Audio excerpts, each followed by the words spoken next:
This is Michael Tucker, and you're watching the new Legends on Deck podcast with host Brian Koss and David Condi.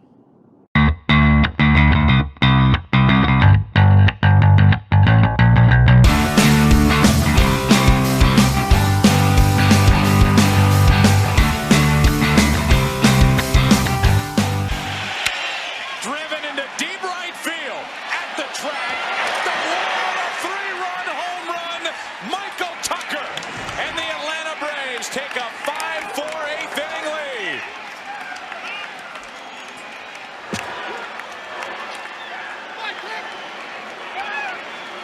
Michael Tucker with all 5 Atlanta RBIs tonight out of the number 8 spot in Bobby Cox's lineup.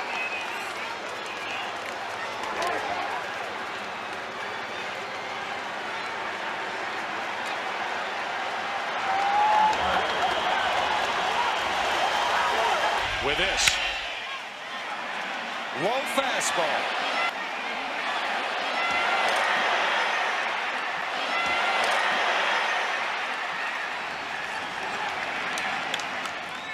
And with that swing, Kevin Brown's night is finished.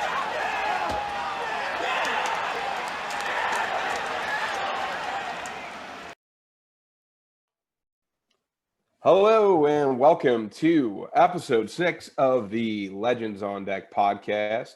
I'm Legends on Deck senior editor Brian Koss, and with the Legends on Deck founder David Condi. Hey Dave, how you doing? Hey, what's up, buddy?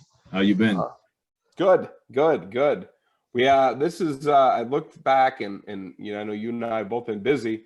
We did our last episode about 5 or 6 weeks ago, so I know we've been itching to get back at it again. The good news is the baseball season, at least from the since we've last met, we were worried we weren't going to have, or we were just getting back into spring training. We were worried for a while we weren't going to have a season, but we actually have a Major League Baseball season this time. That those worries are melted away, and we got a lot of action going on in the first month of the Major League Baseball season. Of course, there's always some surprises, some interesting highlights, some records that have been set, some teams that are hot, some new rules in place. So I'm going to fire away first to you, Dev, and I'm going to ask you what has surprised you most about the first month of the Major League Baseball season? And maybe they won't call me a true fan if I say this, but I think the New York Mets, with the start that they have, they're 15-7 now. They play tonight with the Phillies. If they win tonight, that's their 7th straight series that they would have won, and they did 6 straight, which was the most ever in the history of the team. And now they have a chance to do it tonight. I just think the guys that stand out, they're going to stand out, like Alfonso hitting his home runs, and Lindor's playing well. Canha. I gotta learn my new guys' names. Oh yeah. But he's come on. He kind of reminds me a little bit. I tell everybody, it reminds me a little bit of Jeff Kent, the way he hits the ball. But he's come on, done very well with the team. And then the pitching side, I mean, DeGrom going down was a big blow for us. I felt like with Scherzer and DeGrom, we're gonna be unstoppable. Just a 1-2 punch every time they're out there. And with DeGrom going down with his injury, not probably back till June, hopefully even sooner than that, we don't know. We have Tyler McGill, that's 4-0 with a 1.93 ERA, in 5 starts. I mean, he's just been a workhorse for them now. So with him 4-0 and Scherzer 3-0, and you have Bassett as well that came on the Mets. He's 3-1 with a 2.25 ERA. I mean, I think it's really helped the Mets get to where they're at right now. As a Mets fan, you're kind of a little hesitant because you think, wow, this is a great start. And every game is like, I watched the game last night with the Phillies, and they didn't hit.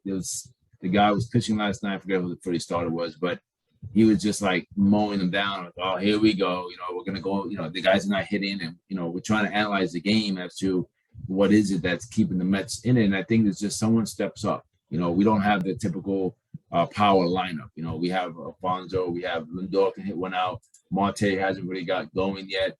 Nemo is, Nemo to me is not a prototypical home run hitter, but he put three out already. And you just got, Cano's actually not hitting. That was a big story we talked about last night, that he's not doing anything right now. He hasn't been in the lineup much. But Jeff McNeil is back to being Jeff McNeil, hitting the ball, spraying it, and getting his average up. So I think that the Mets, to me, are surprising. I didn't think they were going to be this good, this early, this quick. I know that the pitching, and then our bullpen has struggled.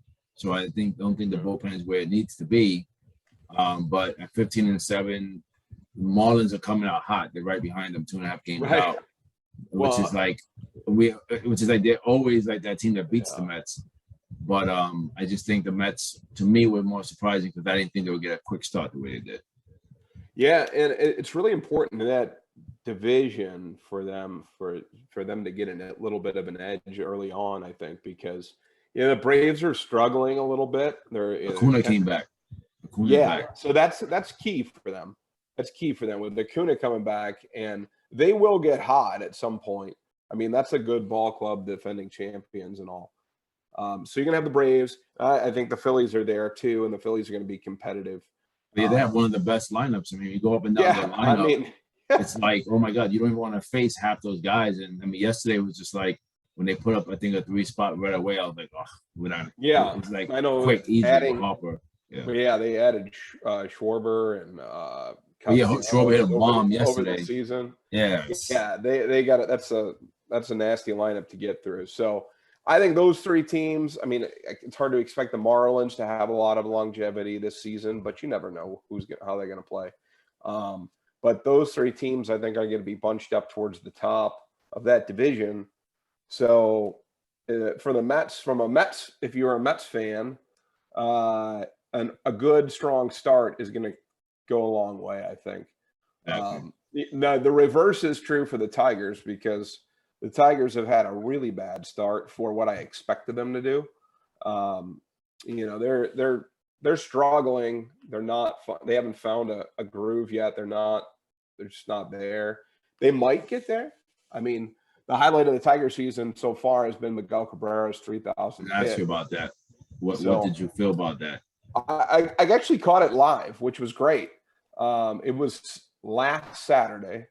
And I had just gotten home from my son's baseball game, and I said, "Oh, we got to get it back on," because I was watching every night that week to see, could I get, is he going to get it tonight? And he went, I think on Thursday, the prior Thursday, he went 3 for 4, and and so he had a fourth at bat, and he didn't get it then, and then Friday they rained out, so then Saturday it was the first inning of the game, and it was a pretty exciting moment. It was I watched the Rockies players, and they were just totally into it. Everybody on the field was into it. When you really look into the stats on that, so last year he had his 500th home run. So you got a big, not a long list of players that have 500 home runs, and not a long list of players that have 3,000 hits. Yeah. But there's an even shorter list of players that have 500 home runs and 3,000 hits. In fact, he's number 7. So the only current player, and Albert Pujols is still playing. So Pujols is one. A-Rod's on that list. And then you got your Willie Mays and Hank Aaron and a few of those guys. I think Rafael Palmeiro is on that list. But you don't even have Babe Ruth. You don't have Ted Williams. You don't have some of the guys that, we kind of hold up there, Mickey Mantle. You don't have any of those guys on that list. And so if you're really putting that into perspective, like, this guy's one of the best hitters of all time. And it's funny, I was looking back, with that Triple Crown, and you throw a Triple Crown on top of that, which has only happened once in he was the first guy to do it in over 50 years. So, but I was looking at the stats for that season, that Triple Crown season. And it was 2012 and 2013, the stats were even better, but he he was not in the he didn't win the Triple Crown that year, and he was not the leader in all the in all three categories. But those years that he had, he was just destroying the baseball. Yeah. So it was exciting. We were starting out with trying to talk about baseball. We actually got a guest that's kind of waiting to get in here. Oh, great! One of the guests that we wanted to bring on and talk about his career in the game, Michael Tucker, and we're gonna bring him in on here because he's coming on. Give me 1 second to add him in. He's joining in on here. Who played 12 years in the major leagues, notably with the Braves. And what year was that? 97, 98, I believe. Yeah, those 97, 98 Braves. Those were pretty close to World Series. Any Braves 90s teams were just, Can you hear us, Michael? There you are. Can you hear us? Well, what's going on? What's going on? What's up, buddy? Hey. Oh, we're going in and out. There you are. There he is. You got the storm? No. I was doing stuff outside, and my son took my phone to put on the charger. So. Hi, how you doing? This is Brian Cross. He's one of my senior editors on the site, and he's here on the podcast host with me. So I just realized that my name was listed as George. And my son must have been doing a meeting on line because that's his name. But nice to meet you, Michael. Nice to meet you. We were just talking about your playing career, and I remember it real well because you got drafted in 92. Yes. Looks like so I was 8 years old at the time. And I was following everything. So that was like the height of, so that whole childhood of mine, that was like your career. So Brian? Yeah. So are you trying to make me feel old right now? No, I'm not trying to make you feel old. I'm just saying. I'm just thinking 8 years old when I got just thinking in 92. I mean, come on. Well, I was thinking about it. We don't have to bring that up. We don't have to bring that up. I get it. But so we got 1992, you get drafted, and you're the 10th overall pick of the draft. Oh, I was a bad dude. Bad dude. Yeah. No doubt. So, tell us a little bit how you went from growing up playing baseball to being the number 10 pick of the draft. It was kind of weird. Growing up in Virginia, and we didn't have all the hoopla. We didn't have all the things that they do now with social media and all that. So for me, it was going out there and playing against everybody, whoever we played against. I pretty much wanted to be the best. I wanted to be the guy that they talked about on the field. It didn't matter what team it was. So, me, I went to a small little country school in Chase City, Virginia, Mecklenburg County, which is Bluestone High School. Our cross-county rival, because there was only 2 schools in the county, was Parkview High School. We competed against them a lot. I left there, went to Longwood College at the time, which was a Division II school. And going there, I was like, no, I want to show everybody that I'm the best person in the state. So we played schools like UVA, Virginia Tech. And my coach, it was weird because my coach at Longwood, we played against each other in like a men's league. I wasn't supposed to play. So I was like 13. And my dad's men's league played against him because he still pitched.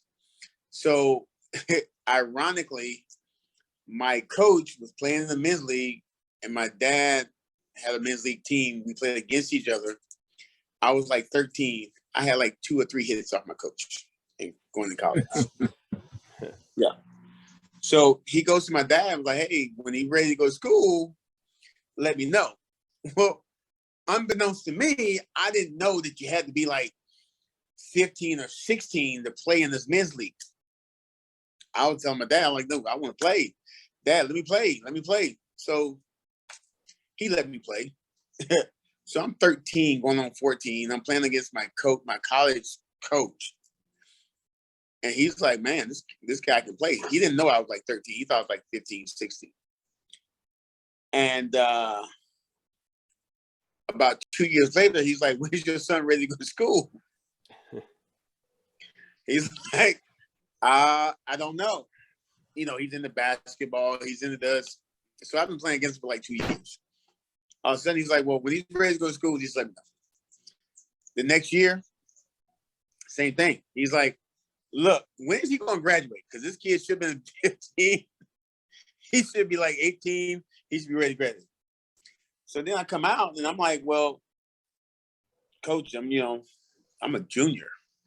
He's like, no, that's impossible because no 13-year-old kid would have got hit off me. All of a sudden, he finds out that I was 13. He asked me a scholarship to go play. And from that point on, it was like, no, you need to be better. Let's do this. So my whole objective coming out was to try to show everybody that how good I was, no matter where I was playing at. And it was weird during that whole time of me getting drafted. My coach told me he didn't want me to come back. He's like, no, I won before you were here. I'm going to win after you're here. I need you to go and be the best baseball player you can be. And that's sort of weird for a coach to tell a player that, but he told me I had nothing else to give to the college. I had no obligation to the college. I needed to go and perform and play. Next thing I know, I'm getting drafted by Kansas City, and I'm down in Fort Myers doing instruction league at the Twins complex, and I'm doing exactly what my coach told me to do. I'm trying to be the best player that I could possibly be, and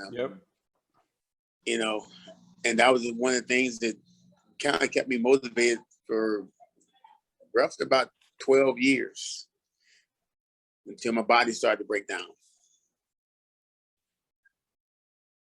Oh well, that happens, right? But that's a 12-year career in Major League Baseball is nothing to scoff at for sure. Played on a lot of great teams. You keep in touch with any of these guys still? Oh yeah, no, I keep in touch with a lot of guys. I do not have a social media presence. Okay. I leave that up to my wife. My wife takes care of all that. So, the social media stuff is all hers. So, I'm the old guy. I'm the old guy. I don't do the social media thing. I pick up the phone. I call my buddies. Hey, when we got a camp, when we're going to the camp, what we're going to do at the camp. I might send a couple text messages, emails. That's about it. So when I go to camps and stuff, is when we reconnect. My wife is in charge of all the social media stuff, and she'll let me know, hey, this guy was asking about you, give him a call. This guy was talking about you, hey, give him a call. This guy was asking about you, give him a call. So that's how I stay, I guess, relevant, is through her and her social media. And, with all the teams that I played for, she gave me a message the other day that Chipper Jones asked how I was doing. And I told him, I said, well, I'll give him a call in a little bit. That was 2 weeks ago. I haven't called him back. You might want to call Chipper at some point. I protected him for a little bit. I protected him for a little bit. You know what I mean? I think I got a little bit of time to get back in touch with him. And like Andrew Jones, his son Drew, his younger son. He's doing good. I saw him about 6-7 months ago. We talked a little bit. I saw his son. We were up in Atlanta doing a thing, but I'm bad. I'm bad with social media and the whole thing. So David will tell you, like he'll mention something about doing, hey, let's do this. I'm like, yeah. Let me know. So you got down. So I heard you mention training with the Twins down in Fort Myers at the Twins complex. So yes, I'm going to guess that it's either you wanted to live by David or that you just fell in love. Well, he was there. He's been here way before me. Oh, he was there. No. Let's not get it twisted now. I was here before David was here. Okay, I was here before David was here. Got it. So when we're training at the Twins complex, I was with Kansas City, and we did during the fall they do like an instructional league. So instructionally, you come down and you play. We used the Twins complex because Fort Myers Kansas City used to be at Terry Park, so there was that connection with Fort Myers. And they say, oh well, we're up in Orlando now, and stuff is going on with the baseball city complex, and they didn't want to have anything in the fall of the year. So I guess they communicated with the Twins. We came here, shared their complex for instructional league, which is like a extended minor league games, and we played with the Red Sox and Port Charlotte, and kind of like spring training, but at the end of the year. And they only bought the top prospects down. I happen to be fortunate enough to be one of the top prospects that they bought down. And playing here, I was like, man, this is nice. And, I got tricked like most people do. That I'm here in October and November, and it's like 70 degrees. 70 degrees. And I'm like, this is awesome. Me being, 21, 20 years old, I'm not thinking that at some point I'm going to retire and I'll be here doing June, July, and August. So, man, it's hot. It's hot. Yeah.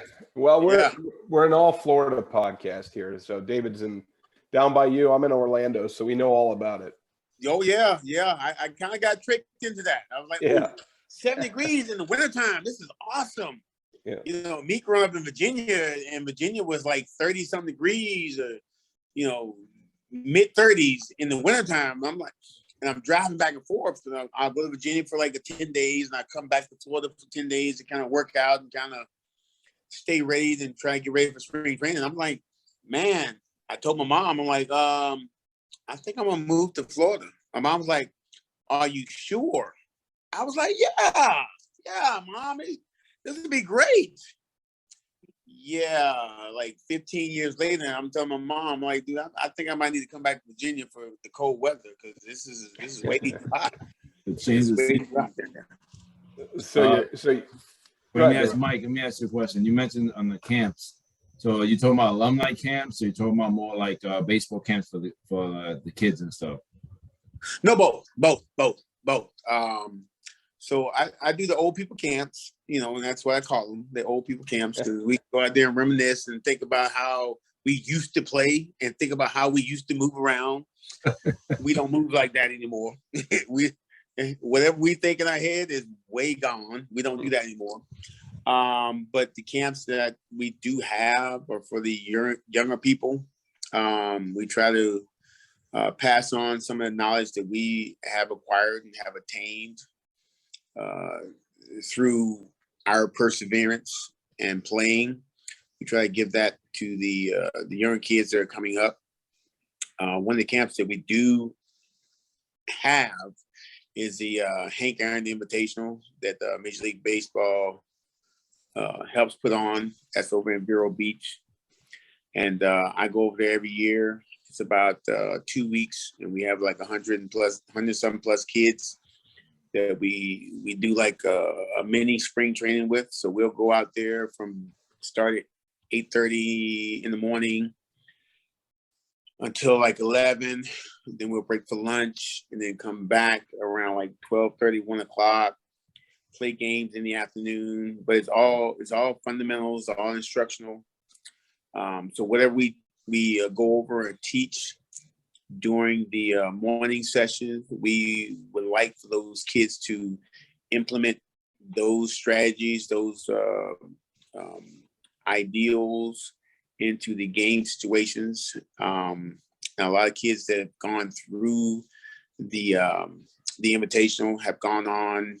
You know, a lot of them play at a lot of big time schools. A lot of them have gotten drafted in the upper rounds of the draft. But it's good instructional thing. I am working on something right now with a couple of buddies of mine where we're trying to implement that in this area, an instructional type camp that is based off of those philosophies. We used to do it at one time, and now I'm thinking about getting back into it, where we want to bring these kids in and kind of teach them baseball the old school way. Not, you know, and don't get me wrong. I love the new school analytics and statistics, but there's something to playing baseball the right way, the correct way, and not just going up there and seeing how many home runs I can hit. Because I mean, to me, that's not baseball. I'm sorry. I mean, I know a lot of people that are all statistics and everything, but if you can't hit an outside pitch to right field, if you're a right-handed batter, and I got a shift on, you can't beat that shift. Mm-hmm. I really don't quantify you as being a major league player. I say you're in the major leagues, yes, but if you're a major league player, you have to be able to adapt and adjust to everything that happens while you're playing. If you can't make those adaptations and adjustments, I mean, me being 50 right now, I can go up there and get a hit if you put a shift on me. And I'm a left-handed hitter, so if you put everybody on the second base side, I can hit a ball to left field at 50. I don't care how hard you throw. You can shoot out a cannon. I'm still going to hit this ball to left field.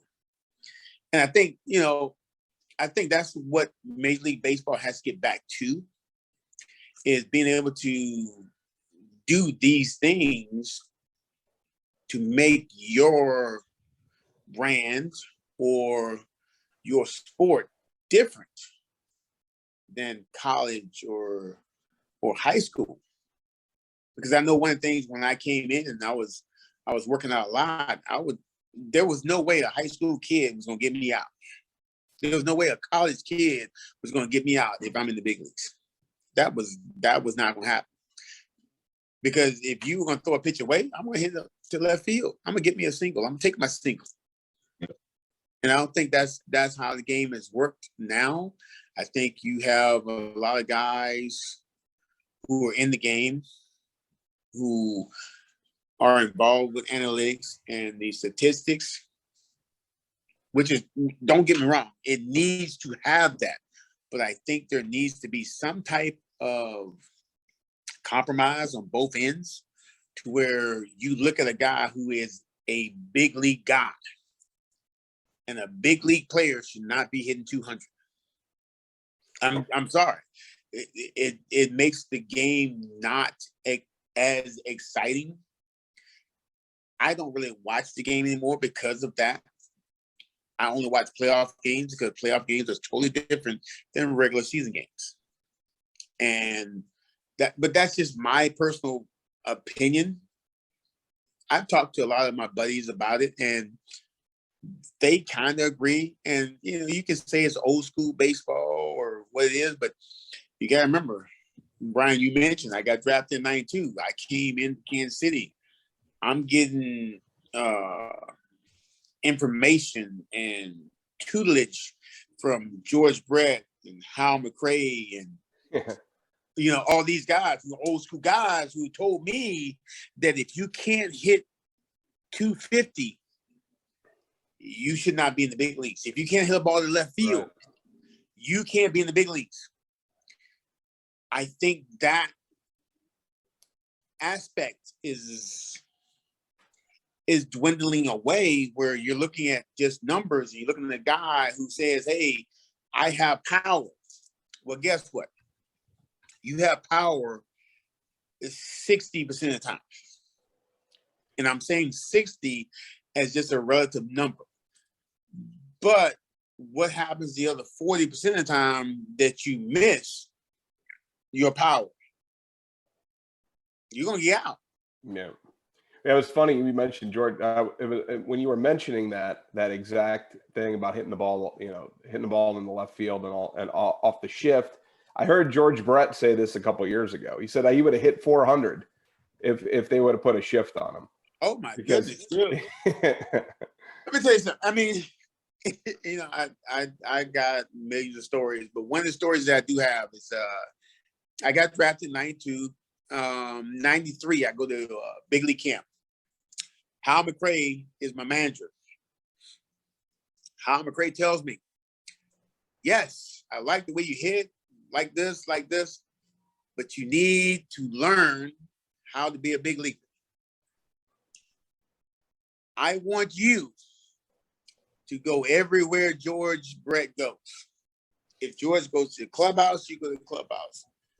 If George goes, I'm going to keep it PG. If George goes to the restroom, you go to the restroom with George. I followed George around for 5 weeks.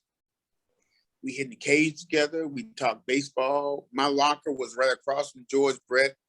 So in my hitting group, it was myself, George Brett, Wally Joyner.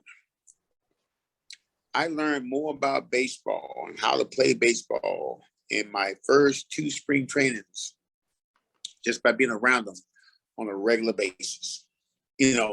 And to that point, I was a good player. Don't get me wrong. I was a good player. I worked hard at my craft, but I do not think that without having that invaluable knowledge from George Brett and Wally Joyner, with me coming up to the minor leagues, I would dare to say I do not believe that I would played 12 or 13 plus years in the big leagues. That's different now. Now you have young guys who are 3 or 4 years in trying to teach another young guy who's 1 or 2 years in to play a game that you really haven't mastered yet. And even for me, I want to say I was about 9 years in. I had 9 years in, and I had the fortunate signing to be with the San Francisco Giants. I'm playing in San Francisco. I am sitting there taking BP with Willie Mays sitting outside the batting cage, watching me, talking to me. We're talking about Willie Mays. Now, yes, Barry was there. Barry was awesome. But I'm sitting here with Willie Mays sitting outside the cage and said, hey, stay through that ball a little bit longer. That ball's going to go the way you want. Don't pull off that ball. Keep your head there. I got 9 years in the big leagues.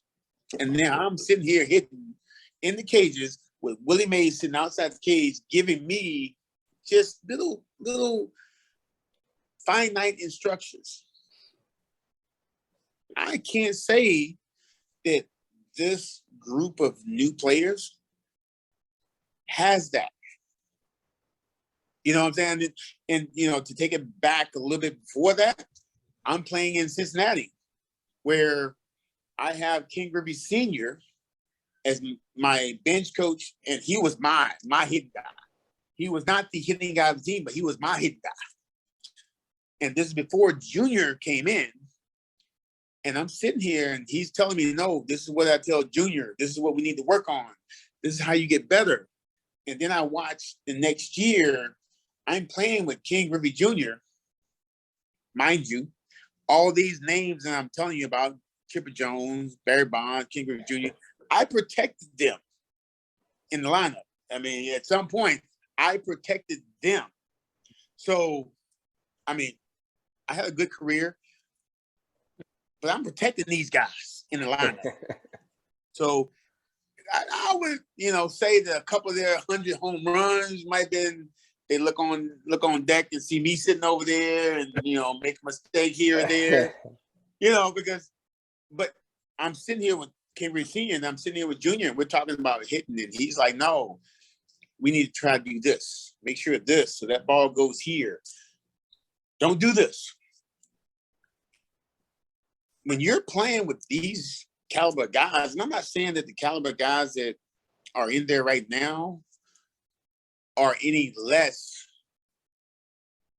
than the guys that I played with. But these guys are Hall of Famers. They have their numbers. You can't dispute their numbers. But I played with a lot of these guys throughout my career, and that's what made me better, I believe, and that's what made me the type of player that I was, that I always worked harder in the offseason to improve the things that I believed I was not good at. Where I think most of the guys now only do what they're good at. And that, to me, that's a big difference. I had to have a self-reflection. I had to unpack a lot of things going into the offseason where I'm sitting here going, what did I not do well? What did I not do well in the offseason? If I didn't hit the ball to left field the way I should, if I didn't hit the breaking ball the way I should, guess what? That's what I worked on a lot in the offseason, to come back the next year and try to be a little bit better than I was the year before. If I didn't steal as many bases as I should have stolen, I wanted to steal more bases the next year. And I remember there was a situation where I got drafted by Kansas City. I played 4 years with the organization, 2 years in the big leagues, 2 years in the minor leagues. And I came back, I want to say it was about 5 years later, 6 years later, I came back to Kansas City to play. And one of the things that I was determined to do was I wanted to steal 25 bases when I was 30-something years old. Tony Pino was my manager. And I said, Tony, I want to steal 20-plus bases.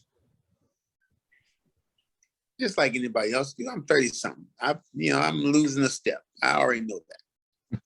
But that off season, I worked hard to try to get that half step back, or that step back that I lost.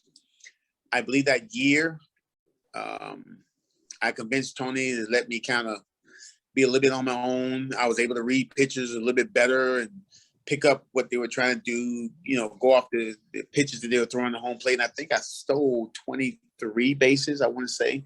Yeah. When I'm 30-plus years old. Yeah.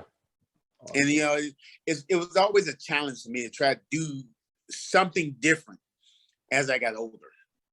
And then, with injuries and everything else, you get to a point where, there's only so much more you can do when your body is breaking down. And I think that was when I knew that the end was near and that door was closing, and there wasn't a whole lot that I was going to be able to do after that, with my body breaking down. 2002, 23 stolen bases. You were 31. Oh yeah, it was 23. I just looked it up. Yeah, you got it. Good memory. Well, and here's the crazy part to that. I was with the Mets. I think it was 2006. Yeah. I stole a base against Yadier Molina. I didn't steal against Yadier. Don't get me wrong with that. I mean, the stolen base went against him, But I remember I was with the Mets, and I told Willie Randolph was the manager of the Mets at the time. And I said, Willie, I got him. I see something on this picture. I think at the time I was probably 34, 35, I believe it was. And we're in the playoffs against St. Louis. And we needed to get a stolen base. But I think I pinch hit, and I said, hey, I looked at Willie and gave him a little signal that I'm going. And I waited for him to give me the okay, go. It took him about a pitch before he kind of gave me all right, look, go ahead if you think you make it.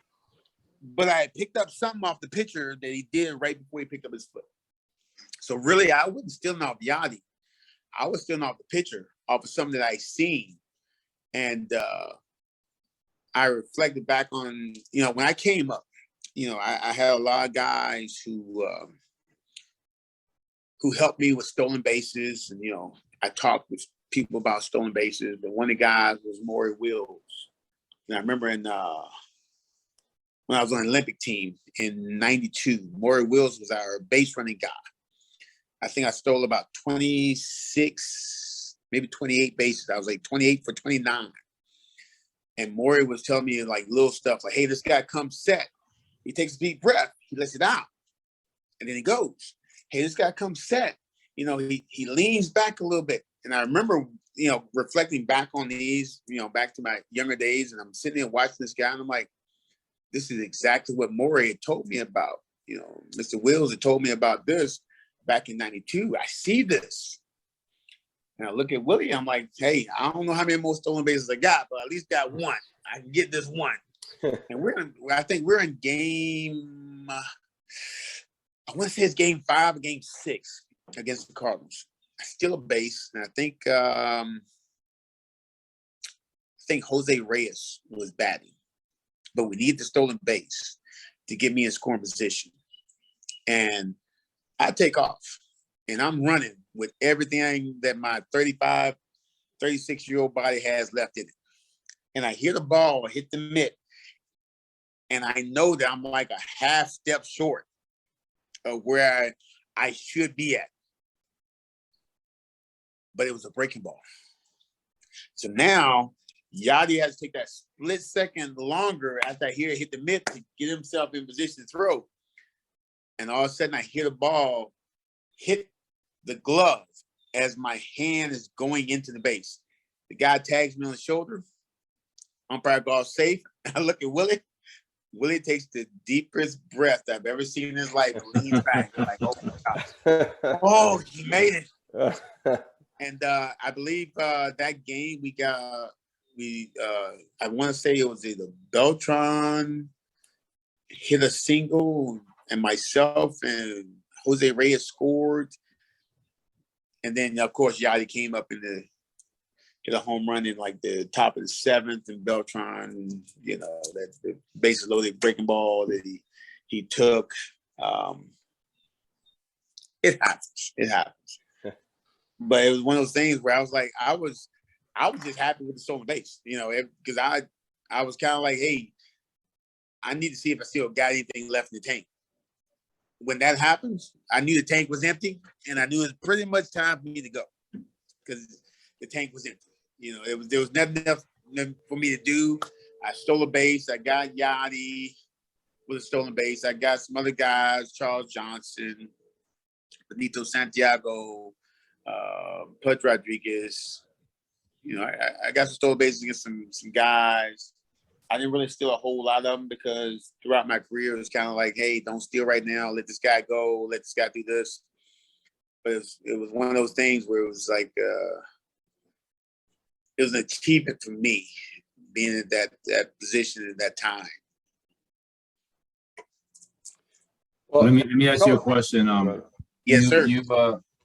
You alluded to the way you were. I mean, I'm old school like you. I believe I don't like the whole statistical thing. I think when I coach, I try to coach a little more old school and teach the kids how to be a little more instinct of the game, understand the game. I don't like the shift. I want kids to play the position and just play the position well. So that's kind of my thinking. Yep. But, after you retired, the way we connected was that you're doing more of training now. You're doing coaching. What do you bring to the youth that you the way you played the game, what are you bringing to the youth? What are you teaching them? How are you preparing them to get ready to maybe play high school or travel or college if that's the case? Well, I think for them and for me, it's more of a situation where I try to get them to understand the type of game that they have individually. It's not what everybody else is doing. What do you bring to the table that's different than what everybody else is doing? How can you contribute to this team in a manner that's going to make you different than everybody else? But if you're doing the same thing as everybody else, pretty much I can just mix and match all day long. So for me, it's watching guys, see what they do well, see what they don't do well, and get them to understand what they might need to work on to improve. And if I got a guy who's a big pull conscious guy, I might tell him, hey, let's try to make sure that we take this ball here and try not to pull it, because you're going to hit that ball to the shortstop, and let's hit this ball over second base's head. Because if you hit that ball over second base's head, what tends to happen is you're going to get a different pitch. And with you getting a different pitch, we just can't miss that pitch. But if you're always going to go, let's say, pull, I can throw you pitches to get you out more consistently than you are going to get hits.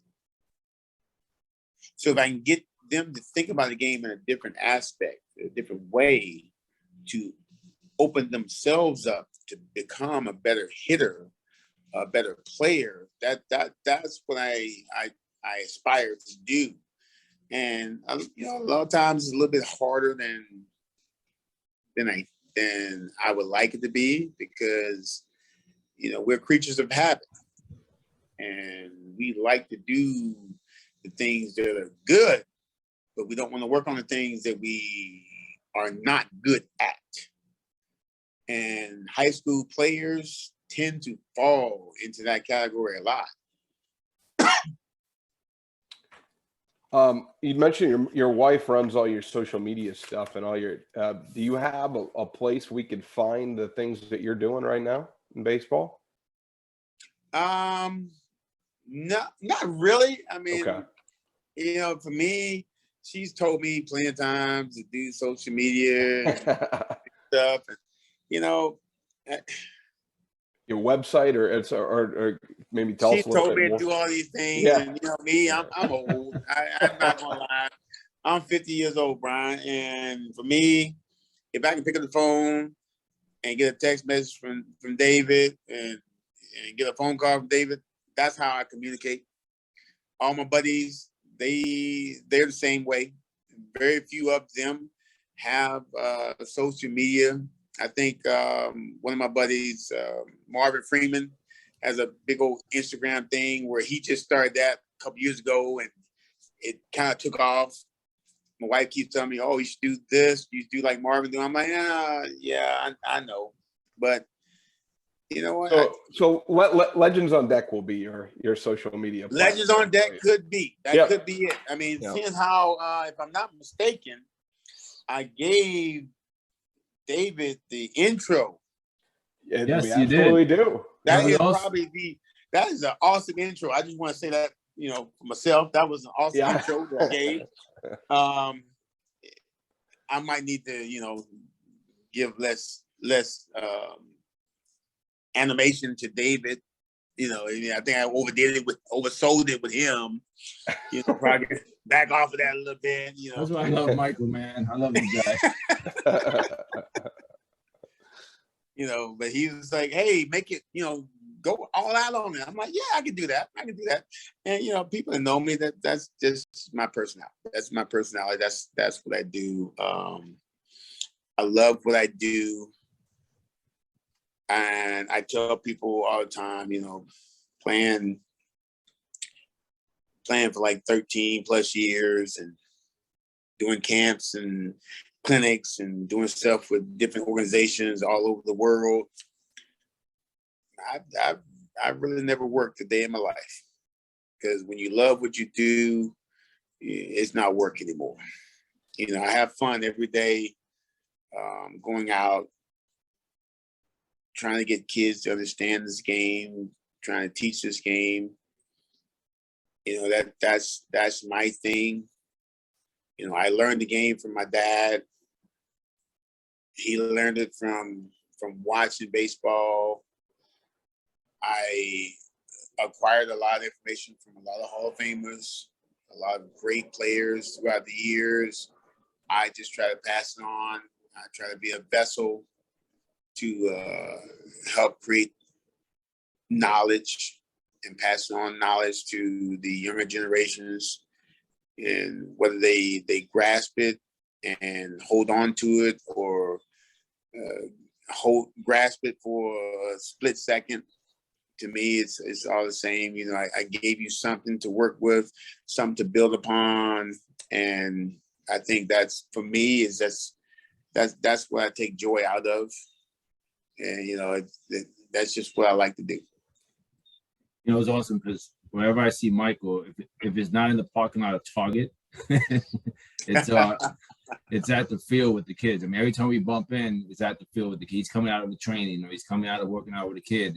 He's always, giving that, 110%. That's why what I was gonna say to you, Mike, the knowledge you gain from the greats of the game, helped to propel you to be who you were as a ball player. But now you're giving that to the youth, and they may not know I may ask my ball players now, do you know who such? Oh, I don't know who that is. But that's okay, because you're going to teach them the right way. You're going to teach them the way you were taught, because that's the right way. Like, I 100% agree. The way some of the ball players are nowadays, they went back to the roots of the game. Their game would be a whole nother level. Maybe they'll hit the 350 or the 320, whatever, and not worry about only hitting over the fence. I believe in the spraying the field. I'll just say one thing. I had a ball player that made it to the majors, a buddy of mine, and they said they're trying to make me into a home run hitter. I said, go back to what got you here. What your spray hitter, your gap to gap. I made it to that game to watch him 2 for 3 with gap to gap hits, and that's his game. Forget about the other stuff. Yes. And that was the crazy part, is that I kind of found myself when I was with Kansas City trying to prove that I have power, I can do this. And I remember Hal McRae, before he told me to go hang out with George for every day, I would hit a ball. He goes, "You missed it." Well, the ball would hit on the warning track. Hal was like, "No, that ball here, if it hits the warning track, somebody's gonna catch it." So I hit another one. If it didn't go out, Hal was like, "Somebody's gonna catch that ball. Somebody's gonna catch that ball." And I would hit another ball. He goes, finally, he stopped me. He's like, "Do you realize if you play in Seattle, Ken Griffey Jr. is going to catch that if it don't go out? And if it does go out and it barely gets out, he still might get it." But then I'm like, what? So, it's kind of ironic. And George gave me a phrase or an expression that I use with my kids, and I use it with all the kids now. He goes, "Hey, don't hit it far. You hit it hard, it'll go far." So I tell kids that, and they look at me, and I'm like, "No, I'm dead serious." George Brett told me that. They look at me like, "Who's George Brett? Who's that?" I said, "Look him up. Look him up. Look him up. If you hit a ball hard, it'll go far. If you try to hit a ball far, it won't go." And I use that philosophy and that phrase till now. Just hit balls hard. Let that pitcher give you the power off of his pitch. Yeah. You don't need to create extra power. Just square it up. Hit it hard. You hit it hard, everything will take care of itself. But you have to be in a good position to do that. Good advice. Well, it's a lot of knowledge you've soaked up over the years. It's pretty exciting stuff. Before you came on with us, I was looking. I'm like, oh, look at all these guys he played with, and I'm looking at the teams that you were on, and I'm like, but I didn't even have to ask you, because you told us the guys I was going to ask you about. So Appreciate Brian, it. you gotta understand. I mean, you gotta understand how this thing works. You looked them up, and I had to correct you on this. Yep. You said that there's a lot of guys that I played with. No. Let's rephrase that. There's a lot of guys who played with me. Played with you. Yeah, I'm sorry. And they played with me. So if we go back to it, I was in Atlanta, Chipper. Yep. That group had the honor to play with me. That's right. I went to Cincinnati. Barry Larkin played with me. He was, even though it was Barry's team, I let him have it. I let him have his team. And he had the honor of playing with me. Junior came over. Junior had the honor to play with me. I played in Chicago. Believe it or not, I played in Chicago. Sammy Sosa had the honor to play with me. Kerry Wood played, with me. I left there, went back to Kansas City. Carlos Beltran. We didn't play together previously, but Carlos Beltran played with me. Mike Sweeney played with me. I left there, and I played in San Francisco. Barry Bonds had the pleasure of playing with me. Marquise Grissom had the pleasure of playing with me. That's how I look at it. Yes, we played together, but I think that them playing with me was just as advantageous as me being on team with them. I want to say that they may have learned something from me during that time, just as well as I learned a lot from them. Going back and playing with, the Mets and, playing with Beltran again as a little bit older, and Carlos Delgado and Julio Franco. And wow, that Mets team was special. And, when you look at it, me just coming up and being in Atlanta and playing with those teams and being in the playoffs. And I would tell people that, you play in the playoffs, and when you're younger, you tend to take things for granted, like this is going to happen all the time. And as you get older, you appreciate those moments a little bit better because you don't know how many more of those you have left. And that's the crazy part about it. You look at a guy like Mike Trout, probably the best player in baseball. He's a little bit older now. Then you have a Mookie Betts who's coming in and kind of, he's a prince of baseball right now. He's not really, Mike Trout's not really ready to concede the throne and say, hey, this is Mookie's going to be the new face. But, Mookie's playing with different teams and he's still doing the same thing. And people starting to recognize what he does and how he goes about his business and how he plays the game. And it's different. It's different. You look at Mike Trout, you look at Mookie Betts. I want to say they're almost cut from the same cloth. They're the same type of player. They go out there, they lay it on the line every single day. And that's one of the things for me coming in was that that's what you're supposed to do as a major league player. You go out there and you lay it on the line every single day, 140 plus games, 150 plus games, because nobody plays 162. Nobody plays that. But we can play 140. We play 140 plus games. You let everybody see that you go out there every single day. You give it whatever you have on that day.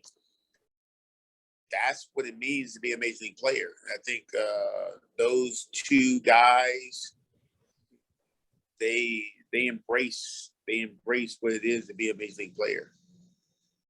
And I love those guys for that. Because not everybody does that.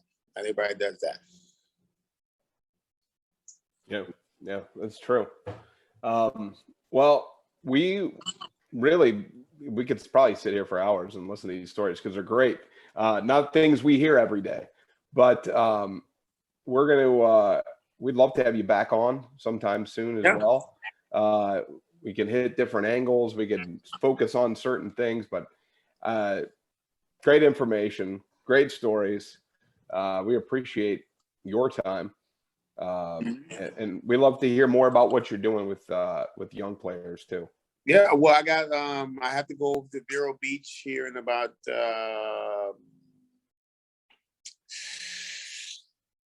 I want to say 5 weeks. I gotta go to Vero Beach. We have a camp over there. I'm gonna be over there for like a couple of weeks. I have another camp where I'm doing something with at the Boomba complex outside of Orlando. So during the summer times, I'm always traveling around doing stuff with different organizations, different groups, doing camps, trying to, just trying to get the new crop of players to understand the game and play the game correctly. I guess that would be the best way to put it. And it's not about sitting there and seeing how many home runs you can hit. Like I said, I'm 50, and I believe I can go out there right now and hit 220. 220. I don't care who's pitching. People talk about all the time, it's got those 97, but still got to throw a strike, still got to throw a plate. I can tell you right now. The body doesn't move as fast. The eyesight might not be as keen as it once was, but I can put the bat on the ball. I can put a bat on the ball. That's one thing you don't forget. So, and that's why I try to get these guys to understand is that,